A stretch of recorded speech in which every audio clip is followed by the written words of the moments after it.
자, 냉장고에 음식을 넣어두고 이렇게 말합니다. 아직 괜찮겠지. 아직 괜찮겠지. 그렇게 미루다가 어느 날 보니까 이미 버려야 할 상태입니다. 이것처럼 바로 기회도 유통기간이 있습니다. 냉장고를 그때그때 정리를 해야 한다는 것이죠. 어떤 TV에 보니까 어릴 때 아직 음식이 그대로 있는 거 아니야? 이렇게 농담조로 멘트를 하더라고요. 유통기간이 지났을 뿐만 아니라 수십 년이 된 음식도 냉동고에 있다는 것입니다. 영국의 극작가이며 노벨 문학상을 받은 버나드 쇼라는 사람이 있었습니다. 그는 94살에 이제 임종을 맞기 직전에 가족들이 묻습니다. 묘비명에 뭐라고 새기면 될까요? 그렇게 묻자 한참 생각하더니 이렇게 대답했습니다. 우물쭈물하다가 내 이럴 줄 알았지 라고 써달라고 했다고 합니다. 물론 정확하게 묘비명에 쓰여졌다는 것은 알려지지 않았습니다. 저도 이렇게 우물쭈물하다가 벌써 60년이 넘어버렸습니다. 복음송 가사 가운데 보면 이런 가사가 있죠. 내일 아침 있다 해도 인명생사 모르나니 내 일생의 은혜 기회 늘 있는 줄 생각 마라. 기회로다 이 시간은 은혜 받을 기회로다. 믿읍시다 받읍시다 이후의 기회를 잊지 마라. 네, 기회로다 이 시간은 은혜 받을 기회로다. 믿읍시다 받읍시다 이후의 기회를 잊지 말라. 네, 기회는 언제 있다고요? 지금 있습니다. 이후의 기회는 믿지 말아야 됩니다. 내일 우리가 어떻게 될지 모르기 때문에 바로 지금이 기회의 시간이고 바로 지금이 은혜 받을 만한 그러한 시간인 줄로 믿습니다. 오늘 말씀은 예수님께서 회개하지 않는 것에 대한 비유로 포도원에 심겨진 무화과 나무를 말씀하셨습니다. 어떤 포도원이 있었습니다. 그 포도원에 심어놓은 무화과 한 그루가 있었습니다. 이제 열매가 열렸는지 확인하기 위해서 주인이 찾아왔습니다. 그런데 열매를 볼 수가 없었습니다. 그래서 오늘 본문에 보니까 열매를 구했는데 얻지 못하니 식어버려라. 땅만 버리겠느니라 라고 주인이 말합니다. 그때 포도원을 관리하는 사람이 뭐라고 말합니까? 주인님, 기회를 한 번만 더 주세요. 금년에도 그대로 두소서. 그러면 제가 땅을 잘 기름지게 하고 또 거름을 주고 비료도 주고 해서 열매를 맺게 하겠으니 딱 한 번만 기회를 주십시오. 만약에 주인님이 기회를 주셨는데 그때도 열매를 맺지 아니하면 그때 찍어버리소서. 찍어버리소서. 아주 무서운 말입니다. 그냥 베어버리는 것이 아니라 찍어버리라고 말을 합니다. 오늘 말씀해 보니까 포도원이 나오고 무화과 나무가 나옵니다. 자, 여기에서 무화과 나무가 어떤 나무입니까? 이 무화과 나무는 특이하게도 1년에 2번 열매를 맺는다고 합니다. 심은 뒤에 그리고 3년 지나면 열매가 열립니다. 그 열매는 봄과 늦여름에 열린다고 합니다. 그런데 이 무화과가 꽃이 없는 나무로 소문이 나 있습니다. 그래서 이름도 무화과 나무. 꽃이 없다. 그런데 사실은 꽃이 있습니다. 바로 열매 꼭지에 조그맣게 붙어 있어요. 이게 꽃인지 열매인지 분간도 못하게 꽃이 있습니다. 그래서 없는 것처럼 보이지만 무화과 나무도 꽃이 있습니다. 또 특이한 게 있습니다. 그 무화과 나무의 잎은 사람의 손처럼 흡사, 사람의 손을 닮은 잎 중에 무화과 나무 잎이 제일 닮았다고 합니다. 당시 그리고 여기 보니까 우리가 궁금한 게 이제 생길 수 있는데 왜 포도원에 무화과 나무를 심었을까? 뭔가 포도원에는 가면은 포도가 많이 심겨져 있지 않습니까? 그런데 거기에 한두 그루가 심겨져 있다면 무슨 주인이 의도한 바가 분명히 있을 것입니다. 흔히 포도원 가장자리나 그 사이에 무화과 나무를 함께 심는 경우가 있습니다. 그 이유는 땅을 효율적으로 사용하기 위해서입니다. 그리고 무화과 나무가 그늘과 토양 보호 역할을 한다고 합니다. 그리고 포도나무가 무화과 그늘을 굉장히 좋아한다고 합니다. 그리고 무화과 나무는 포도원의 울타리 역할까지 합니다.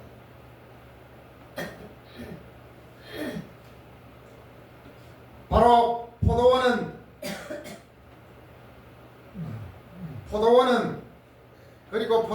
좋은 열매를 위해서 주인이 돌을 골라냅니다.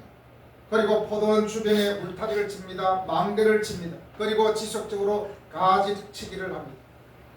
자, 포도원은 굉장히 세밀한 곳입니다.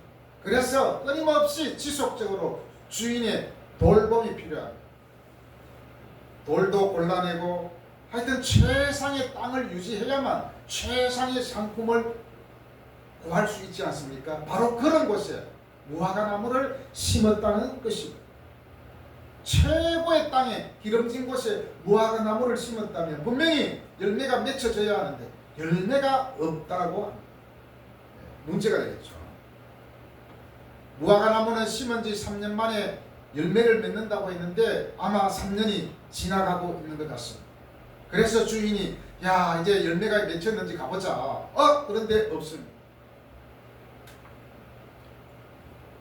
네, 그렇게 포도원지기가 애를 써서 땅을 기름지게 하고 그리고 거름을 주면서 땅을 잘 만들어 놓았는데 이 무화과 나무가 열매를 맺지 못한다니 참 기가 막힐 노릇이 아니겠습니까? 그만큼 투자한 만큼 실속을 챙기지 못했습니다. 어쩌면 기대를 배반당한 실망 때문이었습니다. 포도원 주인은 그 결실을 얻지 못하는 무화과 나무에게 단호히 사형 선고를 내립니다. 내가 3년을 와서 이 무화과 나무에서 열매를 구하되 얻지 못하니 찍어버리라. 어찌 땅만 버리게 하겠느냐. 어찌 땅만 버리게 하겠느냐. 한마디로 나무만 거기에 심겨져 있지 아무런 열매도 맺지 못하기 때문에 땅만 해롭게 한다는 것입니다. 이 사형 선고에서 가장 통렬하게 들리는 것은 어찌 땅만 버리게 하겠느냐. 무화과 나무에게는 사형 선고입니다. 심어놨는데 열매를 맺지 못하는 나무를 찍어채게 하는 것은 과원 경영의 상식적 원칙입니다. 우리나라에도 가끔씩 보면 어떨 때 이런 경우가 생깁니까? 농작물 가격이 폭락할 때 멀쩡한 것도 다 같이 갈아 엎어버리는 경우를 보지 않았습니까? 그만큼 고생한 만큼 돈이 안 되니까 그렇게 하는 것입니다. 무화과 나무도 그렇습니다.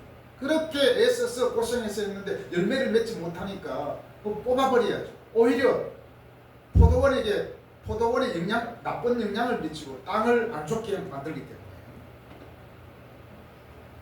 땅만 차지하고 열매도 없는 무화과 나무를 없애버리는 것은 어쩔 수 없는 농부의 선택입니다.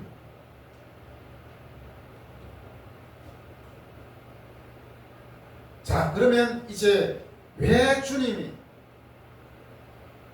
무화과 나무 비유를 들었는지 살펴보도록 하겠습니다. 자, 여기서 포도원은 어떤 것을 상징합니까? 성경에 보니까 이스라엘 백성을 상징합니다. 그리고 하나님 나라를 상징합니다. 그리고 그리스도의 몸을 상징합니다. 오늘날로 말하면 교회를 상징한다는 거죠.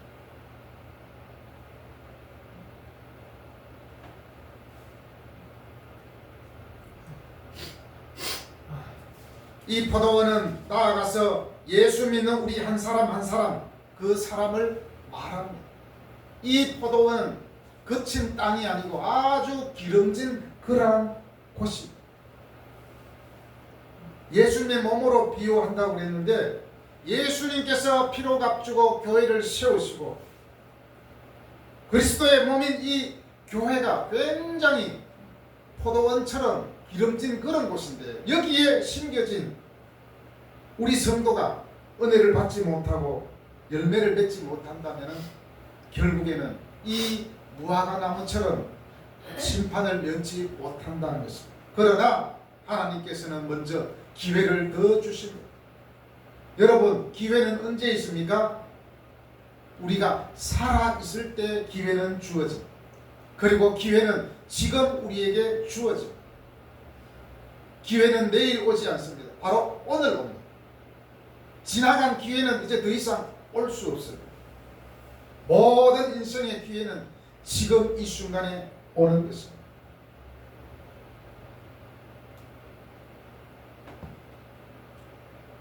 그리고 이 무화과 나무는 풍성함을 의미합니다. 풍성함. 열매가 엄청나게 많습니다. 1년에 2번까지 엽니다. 그러면 어떻습니까? 1년에 2번씩 열매가 맺히는데 열매가 열리지 않으니까 주인은 당연히 베어버리겠죠.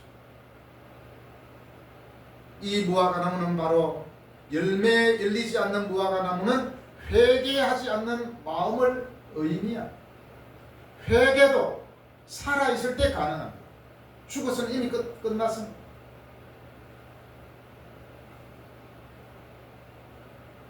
여기서 회개는 세상 사람을 말하는 것이 아닙니다. 바로 우리에게 던지는 말씀입니다. 이미 은혜 받고 하나님을 체험한 사람들이 계속해서 열매를 맺지 못한다면 안 되겠죠. 하나님은 계속해서 길이길이 참으십니다. 언제나 저제나 제가 회개하고 정말 하나님의 선한 열매를 맺을까, 회개에 합당한 열매를 맺을까 하고 계속 기회를 줍니다. 살아있을 때.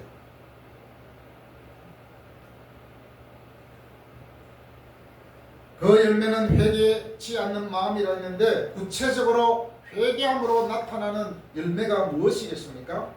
갈라디아서 5장 22절 23절 우리가 잘 아는 말씀이지 않습니까? 오직 성령의 열매는 사랑과 희락과 화평과 오래 참음과 자비와 양성과 충성과 온유와 절제니, 바로 성령의 열매. 예수 믿는 사람, 회개한 사람은 반드시 이 성령의 열매를 맺게 되어 있습니다.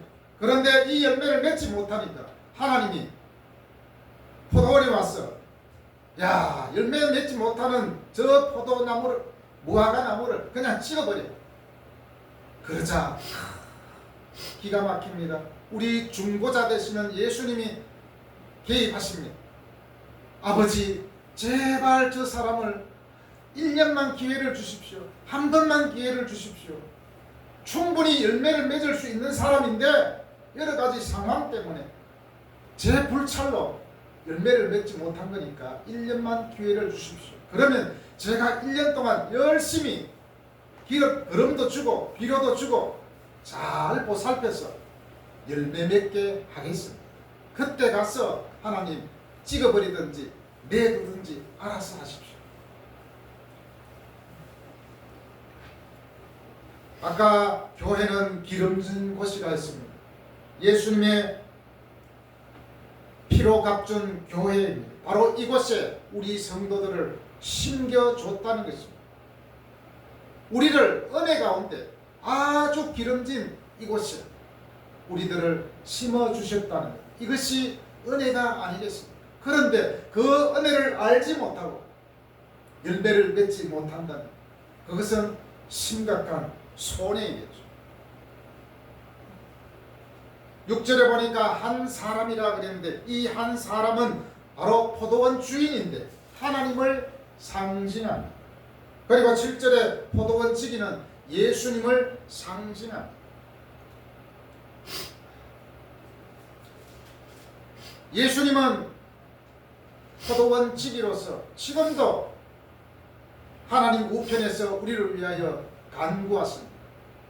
제발 아버지, 우리 저 성도가 열매 맺게 해주세요. 계속 기도를 합니다. 한 번만 더 기회를 주세요. 아직 살아있지 않습니까? 여러분, 우리가 지금 살아있다는 것은 기회가 있다는 것입니다. 저는 기회에 대해서 많은 생각을 예전부터 해보았습니다. 과연 젊은 사람과 나이 많은 사람과 기회가 누구에게 더 많이 주어졌을까? 기회는 똑같겠죠. 태어나고 죽는 기간이 거의 비슷하니까 기회는 똑같은데 나이가 들수록 기회가 조금씩 줄어드는 거겠죠. 젊다는 것은 바로 기회가 많다는 것이 아니겠습니까? 그 기회가 많지만은 언젠가는 그 기회마저 다 바닥이 난다는 것입니다. 그 기회는 지나가 버리면 잡을 수가 없습니다. 다가올 기회는 믿으면 안 됩니다. 바로 지금 그 기회를 우리가 잡아야 됩니다. 예수님께서 하나님께 1년만 봐달라고 한 그거는 1년만 봐달라고 한 이것은 우리 그 법정에서 집행유예와 같습니다. 집행유예. 집행유예가 무엇입니까? 집행유예는 형을 선고합니다. 3년형의 집행유예 몇 년? 집행유예와 3년 이렇게 때리잖아요. 그게 뭡니까? 집행유예 1년 그러면은 1년 동안 이 사람이 범죄를 저지르지 않으면 나중에는 그 형벌을 다 없애준다는 거죠. 그러나 1년 동안에 죄를 지으면은 3년을 그냥 징역살이로 시키겠다는 거죠. 그게 집행유예입니다. 예수님은 바로 하나님께 하나님 아버지 집행유예 1년만 주세요. 그러면 제가 열매 맺게 해보겠습니다.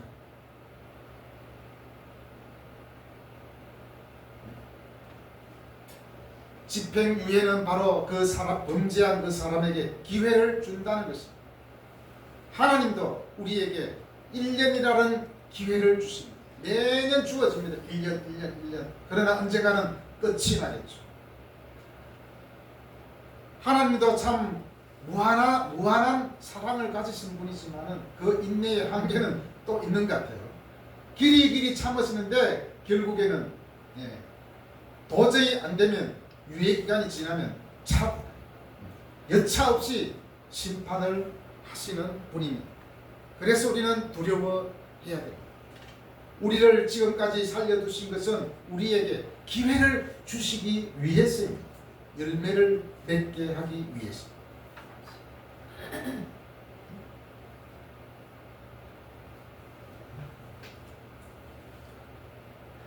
포도원을 돌보는 농부는 여전히 희망을 포기하지 않았습니다. 그는 추가로 땅을 파고 기름을 주어 나무가 다시 솟아날 기회를 주었습니다. 이것은 하나님의 무한한 인내와 회복의 가능성을 드러내는 강력한 은유입니다. 회복은 우리가 살아있을 때 가능합니다. 하나님의 뜻은 우리가 회복하는 것입니다. 하나님의 뜻은 하나님이 주신 기회를 잘 선용하는 것입니다. 기회는 한 번 주어지지 많이 주어지지는 않습니다. 오늘 말씀의 이 비유의 핵심은 단순히 열매의 존재 여부가 아니라 변화와 성장의 가능성에 있습니다. 하나님은 즉각적인 심판보다는 회개와 회복의 기회를 주시는 분입니다. 그 기회를 우리가 잘 살려야 되지 않겠습니까? 기회는 오는 것이 아니라 기회는 주어지는 것이고 그 기회를 우리는 붙잡아야 됩니다. 신앙생활에서 이 비유는 매우 중요한 교훈을 전달합니다.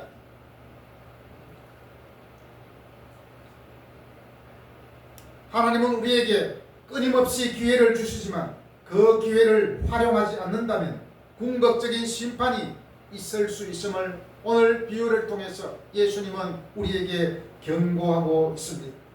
신앙의 본질은 단순히 믿음을 고백하는 것이 아닙니다. 그 믿음이 구체적인 열매로 나타내는 것입니다. 바로 그 열매는 우리의 삶을 통하여서 나타나는 것이 아니겠습니까? 열매는 그냥 열리는 것이 아니라 부단히 하나님께 기도하고 또 은혜를 받고 우리 마음밭을 기름지게 만들어야 됩니다. 그래야 열매가 맺혀질 수 있습니다.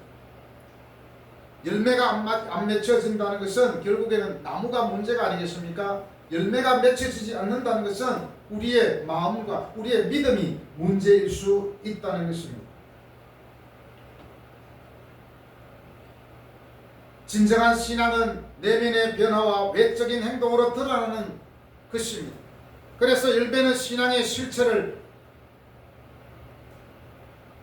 보여주고 있습니다. 우리는 열매를 맺기 위해서는 지속적인 노력과 하나님의 깊은 관계가 필요합니다. 회개의 진정한 의미는 단순히 입술로만 고백하는 것이 아니라 삶 전체의 근본적인 변화를 추구하는 것입니다.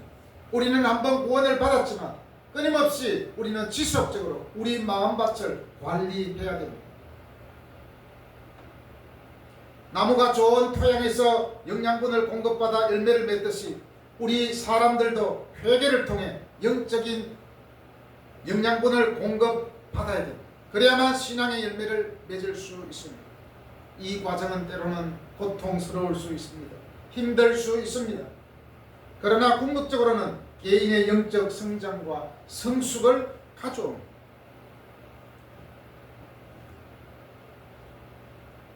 우리가 이렇게 생각할 수 있습니다. 교회 1년, 2년, 10년, 20년 계속 다니고 있는데 열매는 없이 계속 자리만 차지하고 있다면 마치 열매 없는 무화과 나무 같지 않겠습니까? 바로 그것을 예수님은 말씀해 주는 것이죠. 하나님은 계속해서 기회를 줘서 열매 맺을까, 언제나 열매 맺을까 계속 기다리지만 그 자리만 차지하고 오히려 포도원에 악영향을 끼친다면 뽑아버려야 되겠죠. 교회도 마찬가지입니다. 그 한 사람이 계속 열매를 맺지 않고 계속 다른 사람을 헐뜯고 욕하고 불평하고 계속해서 싸우고 그렇게 된다면 이 무화과 나무와 같다는 것이죠. 결국에는 하나님은 계속해서 기회를 주겠지만 결국 회개치 아니하고 열매 맺지 아니한다면 바로 심판을 하시겠다는 것이 오늘 내용입니다. 여러분, 우리는 열매 없는 무화과 나무가 아니라 하나님이 주시는 은혜를 지속적으로 받아서 주님을 위해 날마다 회개와 은혜로 풍성한 열매를 맺는 여러분이 되시기를 바랍니다.